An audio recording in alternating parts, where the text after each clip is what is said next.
Yeah. So I do everything. I do all my vector work first, get the design the way I want it. Even though this is not centered on the material, this is really what I'm cutting out. It's just my overall material is this big, but this is my design. So then I flip over. Some people like this side on all the time. I don't. I just flip over to this side so that I can do my tool pathing now on these vectors that I've already drawn. So from top to bottom, we want to look at our material set. It's 3/4 of an inch. When I get to, so that's going to determine my thickness of my depth of cut. And I've got it doing a safe, my rapids are 0.2 inches above my material, so that's where it'll move fast, and that's all good. So I would say at this point, I would select the text and tell it to, I'll do it like these signs here or whatever. I can just do a pocket with a cut depth of 0.125, and I'll select the tool with small text. Let's see if I can get an 1/8 inch end mill in there. And then I'm going to slide down, and I always rename it, so it's going to be pocketing out the text. So I like to rename it text so I know what it is. And good, it got all the way in there. Reset the preview. So there's the text. Okay, it didn't quite get in some of these areas, so I either need to make that text bigger or do a smaller bit. Either way. So I'm going to just go in just for simplicity, and I'll change it to a 16th tapered end mill, or I'll do a 60-degree V-bit. That'll work for sure.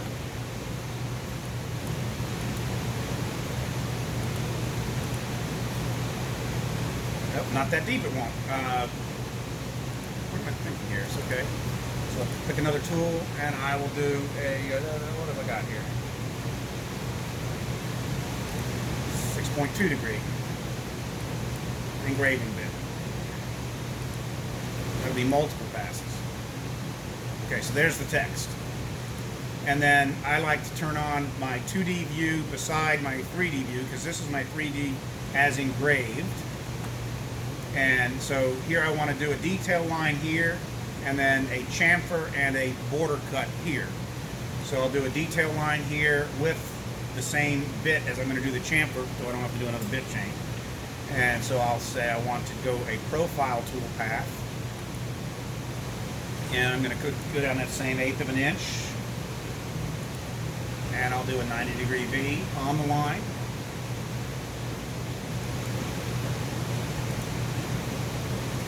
So that's going to be on the line, and I like to ramp that in, and I call this profile in the detail. So that's toolpath that, and I can add that to my drawing. And then I'm going to go back in, and I'm going to do my chamfer there. So there I'm going to go a little deeper. So I'll go at 0.25 on the line, and I like to ramp that in. And I call it a border chamfer.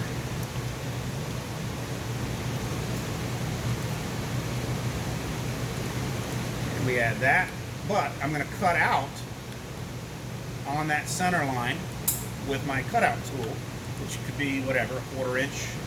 So back to the profile, I'm going to cut all the way through. It's going to do T, thickness of the material, plus 30 thousandths equal. I did 0.3, and I want T plus 0.03 equal. So I'm 0.78. It warns me, hey, it's going to cut through the material. Yep, that's good. Thank you for the warning. And I like to give this tool, I'll use the 1/4 inch end mill. Already preset it. It's going 100 inches per minute. That's fine on the material.